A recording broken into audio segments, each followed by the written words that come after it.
Hello and welcome, I'm Bella from Bella Loves Patterns, and today I'm going to show you this whole class. This is going to be a class on, sorry, I'm on my knees and I need to take off my shoes. I'm sorry for the overexposure of the sun on my face. It's just that I literally have nowhere else to film, and this is the only place that it's not cluttered with things. Well, I pushed the sofa away. Basically, this is going to be a class on how to make the Dulce skirt. It's a very simple shape skirt. I will put somewhere, if I managed, a tech drawing of the skirt. You can see it has two front darts, two back darts. It doesn't have a waistband on the outside. It has a grown-on waistband. So basically, I think the skirt sits about 3 to 4 centimeters above where your natural waist is. So it's an extended waistband. And on the inside is where the beauty lies. And lays, whatever. Basically, the full skirt is lined and is finished beautifully. It's like one of my favorite things when I'm working on a garment is not only the overall shape, is basically how I'm going to finish the pattern. And I wanted to keep this skirt very simple because you can use it as a base to any other skirt if you want to. The point with this skirt is, you know, if you want, you can add patch pockets, you can leave it as is, you can add belt loops on the outside, you know, you can have maybe, like, I'm actually wearing the sample that we're going to be sewing in the tutorial. I would say you could potentially have like belt loops here, and I have seen these pictures on Pinterest where, you know, you have belts hanging like chain belts, Chanel style. So basically that would be a nice look. If I find any pictures, I might actually put some what is it called, inspirations for you. And I have here on my hands the sample that you have in instructions, and I made a separate sample for the video. It's this one. Basically, I tried to keep it on the outside as simple as I could, because it's the type of skirt, I would say, you can pair with a very nice tweed jacket, Freddy. And you can, you know, the beauty of the garment would be basically shown in the fabric.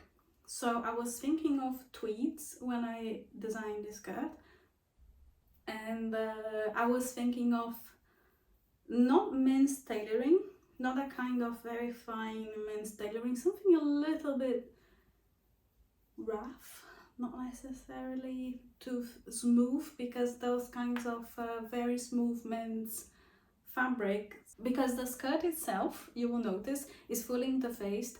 And I know when I do patterns that I full interface things, people just go crazy because they're afraid of the garment becoming stiff.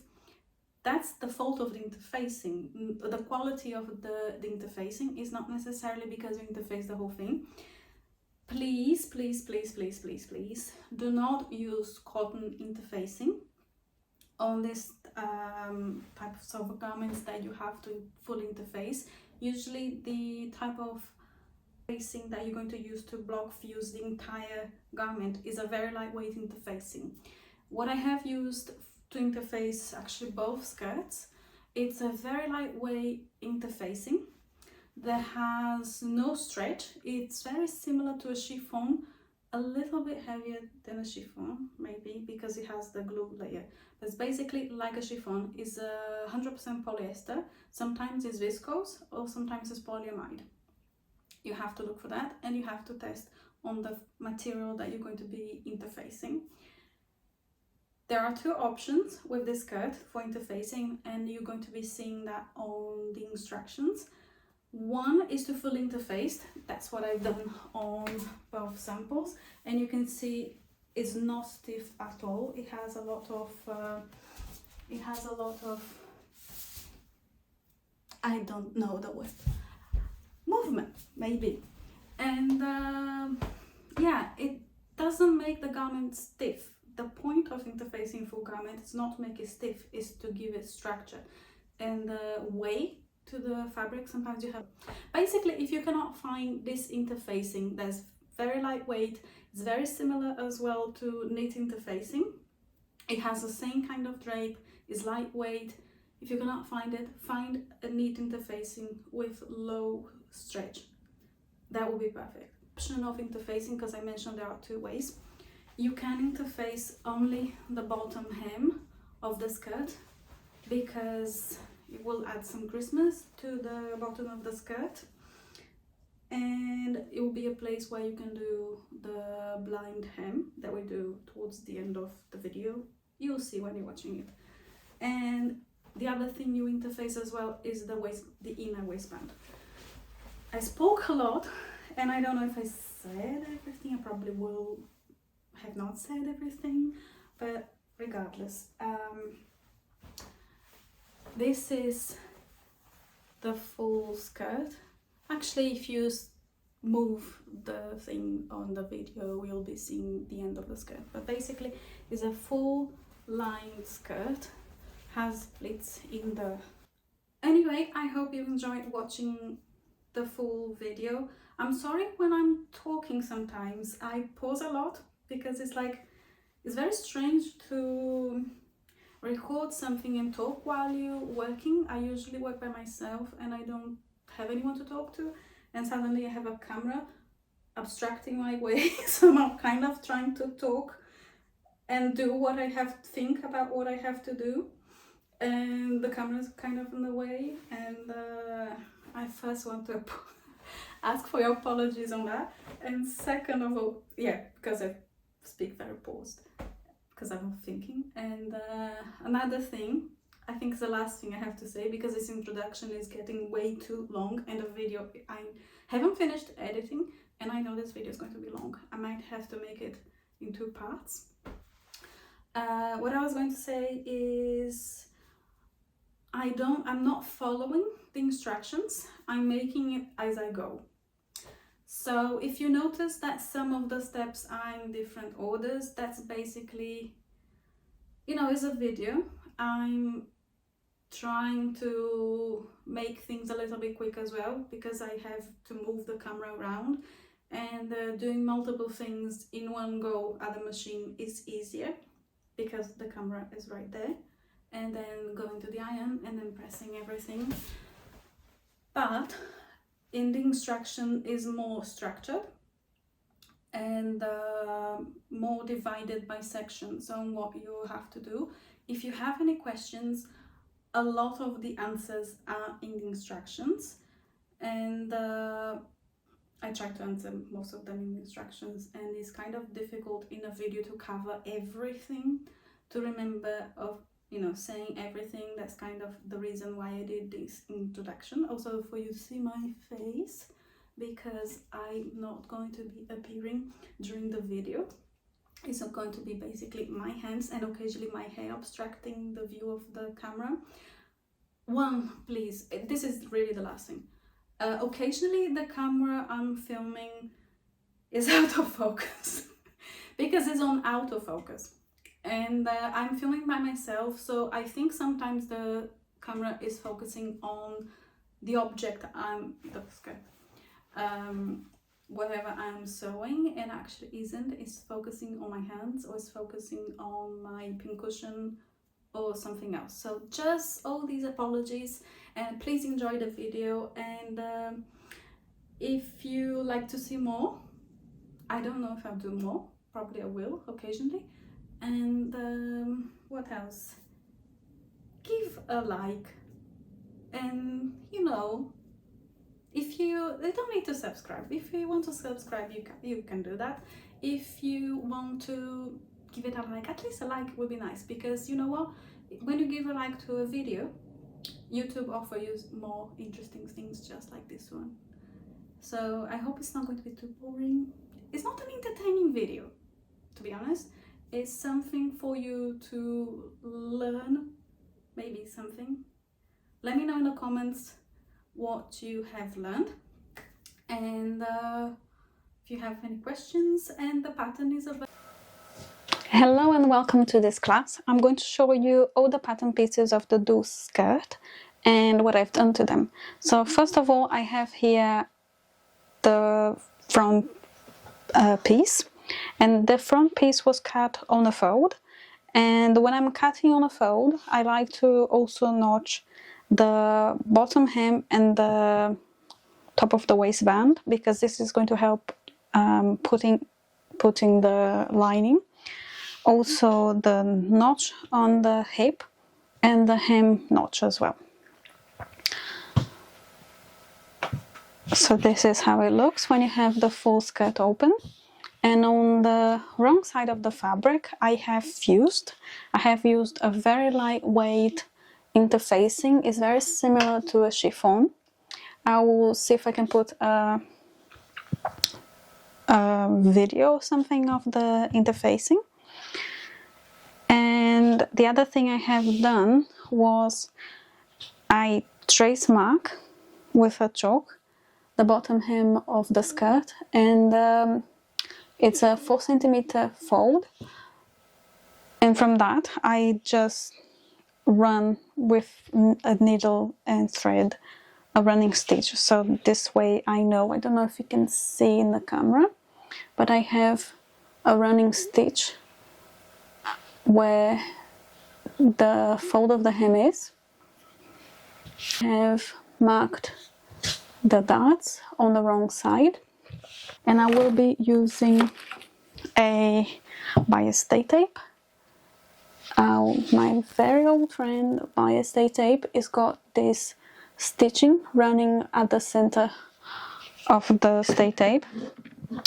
Because we have the darts, I'm not going to be adding the stay tape inside of the dart, but rather just the side seams and the center. And I will do this in a second. The back pattern piece has 2 pieces, and there will be a the invisible zip on the center back, and notch on the sides, notches on the fold of the hem. I also run a running stitch where the fold is going to be, and on the wrong side, let me do it like that, I also fully interfaced the back of the skirt. And as you can see, this is what I've got to do on the front of the skirt. Add the stay tape on the top of the waistband, and a straight edge stay tape on the center back. They don't need to be different. I like to add the bias one, the one that has got the stitching on the waistband, because the bias stay tape is easier to add on curves, and the straight edge you add on straight edges.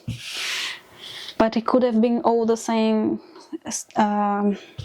interfacing. I do prefer using different ones for different things, but if you're short of one or the other, so just you know that you can do that. And I have also marked the back darts. To mark the back darts, I have removed the dart shape from the paper pattern and I traced, because the back darts have a bit of shaping, is not quite straight, so I would advise you to cut out the, let me see if I can find it here for you. Bear in mind, this is not the final copy. It looks like the pattern is the same, it's just that it's not the edited copy. And I have removed the dart from the piece, and then this way I have traced. Which one is this one? I think this way. And then you trace the dart. I'm keeping this, so I'm just taping it back to the pattern. So apart from the two backs full interfaced, something else I've got to mention, I have full interfaced the skirt. However, if you want, you can interface only the waistband, which you should interface the inner waistband completely, and you should interface the bottom hem. The bottom hem, I suggest that you interface the depth of like a straight line. You can cut it like on a wave shape if your fabric is not see-through. So what you have to do basically is interface the hem, which is 4 centimeters, and maybe a little bit higher than that, I would say 1 centimeter. So we're looking at a strip of interfacing that's about 9 centimeters wide. This way, when you hemming, you have what to hem it to. Does that make sense? I don't know. Yeah, so just that. You will need to interface the waistband and the hem of the skirt if you're not interfacing the full skirt. And that is the same for the front. And because we were talking about the waistband, I have also fully interfaced the waistband, and I have added all around stay tape because this is a curved waistband and this stuff grows like crazy if you don't interface, if you don't stay tape. So interfacing plus stay tape on the edge of the pattern piece, because this stuff is going to grow, and this is to prevent it from growing. So immediately after you cut, you should really stay tape the edges. The other thing I have here is the front lining. It was also cut on the fold, so you have a whole front piece. I have stained it with oil so that I have machine oil, I believe, and I have to remove that with powder. So basically, yeah, the full lining of the front that was cut on the fold, just like the main piece of our skirt. And then we have a center back, and you always know which side is the center back because it's double notched. And we have 2 cut pieces, and I have also cut a 4 centimeters wide bias binding. I'm going to be adding it to the waistband. So the bottom of the waistband has a binding. And how do you know how big you need this binding? You basically, this one is rather big. You basically have to check when you're cutting, sort of roughly measure how much you need. I would say that you need at least 3 centimeters on either side of the, something like, yeah, 3 centimeters on either side to give yourself some wiggle room to sew the whole thing. There is no exact measurement for this, so this you have to cut, but you have to compare against the bottom edge of the waistband. And I don't recommend I use a ready-made bias binding, because the kind of bias binding we're going to do on the edge of this waistband is a little different than what you can buy already made. And something else I've got to say is that if you for some reason cannot make the bias binding long enough for the whole waistband, you can always join them, but the joint is always on a diagonal when you join bias. So basically you will be sewing, let me see if I can make a bias edge here. Let me see if I find myself a nice pair of scissors, would be very nice. Okay, so I'm roughly cutting it on the bias, this edge.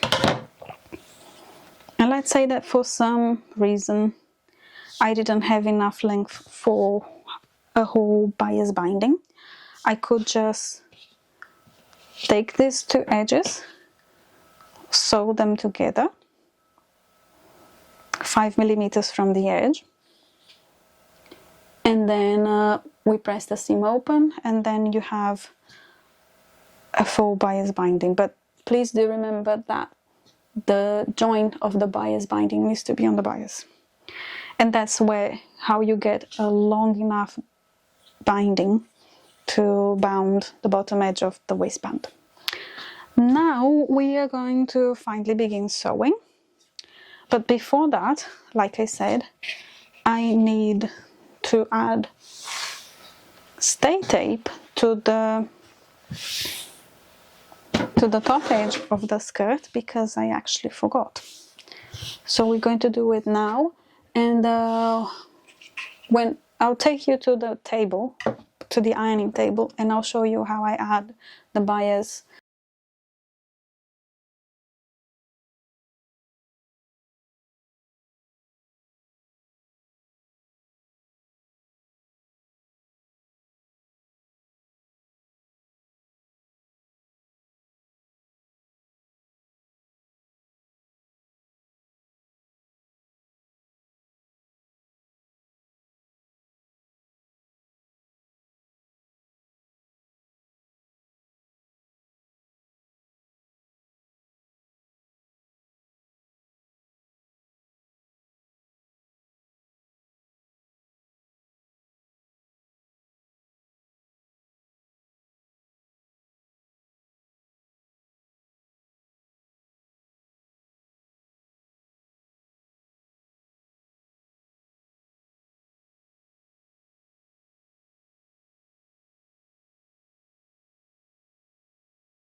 I'm just going to quickly reinforce the marking of the darts, because I like them to be very well defined and marked in order to sew, and this is a little bit too faded for me.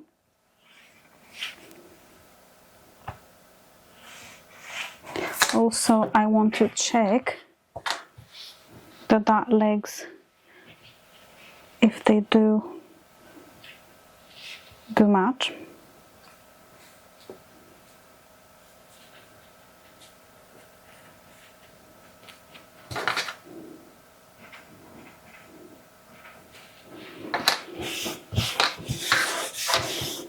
And then now we're going to fold our darts.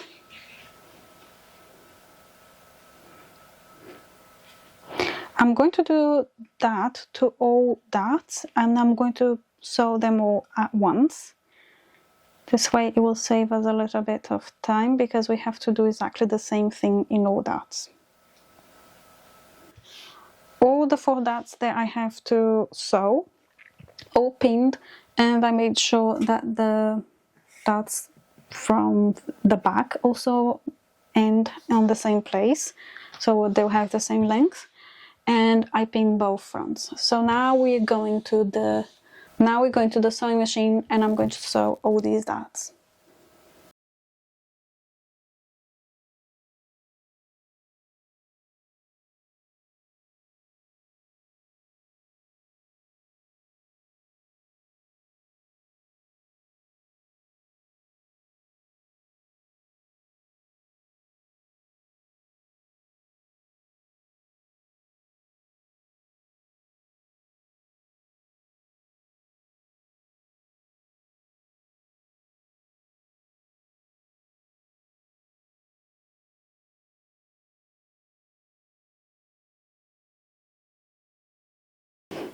Okay, now we have sewn all the darts that we have to sew. I'm not going to trim, I'll just leave a little bit of the thread at the bottom. And let's trim everything so we have everything nice and neat. the next thing is we're going to press the bulk of the darts on the ironing table. Press the dart the way that we have sewn. So just flat. And let me position the other side. Can also press the other side of the dart.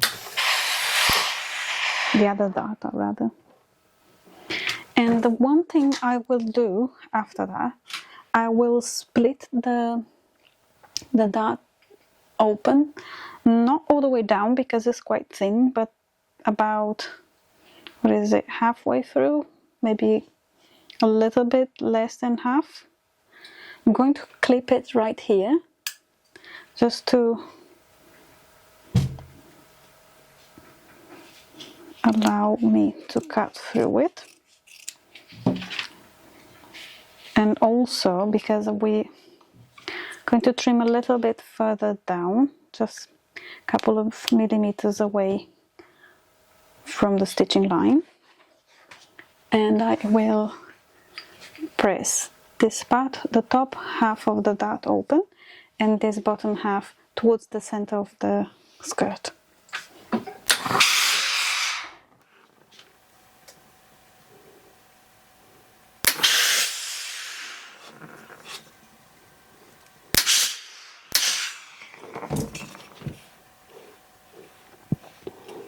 I want you also to notice that I'm pressing it over a tailor's hem,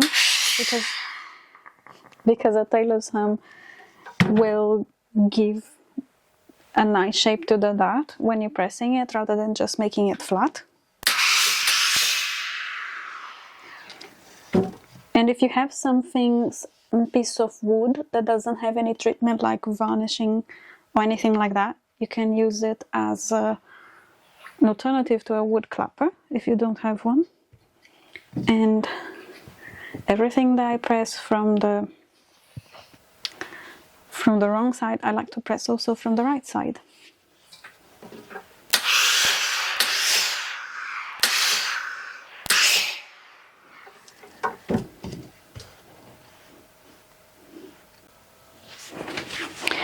I want both sides of my skirt to have the clip on the same spot, so I'm just copying from the side I have just pressed to the opposite side. Just be mindful not to cut anything else. My next thing is to open the dart.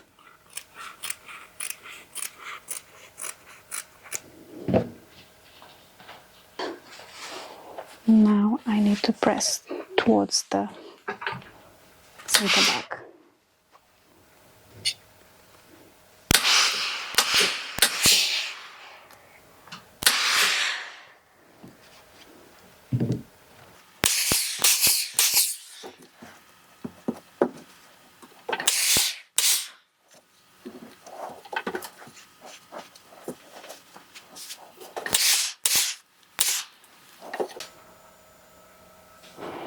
Okay, so now we have sewn the darts both from the front pattern piece and from the back pieces. And I'm going to put the front piece for now aside, and we're going to sew the center back seam of the back skirt. So I'm just going to align it at the double notch. Because I'm working with a plaid, I have to be extra careful to align the horizontal lines of the skirt. I'm going to use a double, where is it? I think they're here.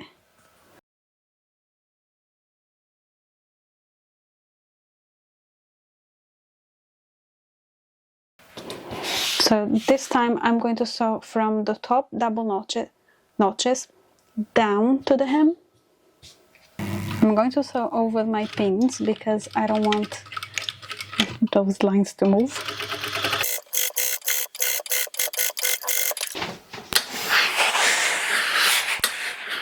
And now press it open up to the notch.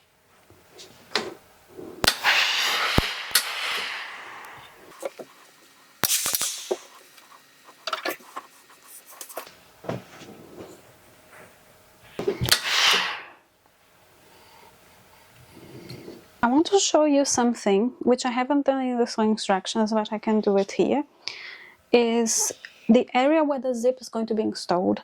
I'm going to temporarily sew it, press, and then unpick it, because I think I'm going to have an easier time. I will have an easier time when sewing the zipping and trying to match the horizontal lines of my fabric. So I'm just going to mark where the main lines are, and I will stitch temporarily with a large. I'm going to take the center back that we just sewn, and I'm going to press it flat. Want my tailor's ham, and I'm going to press it open.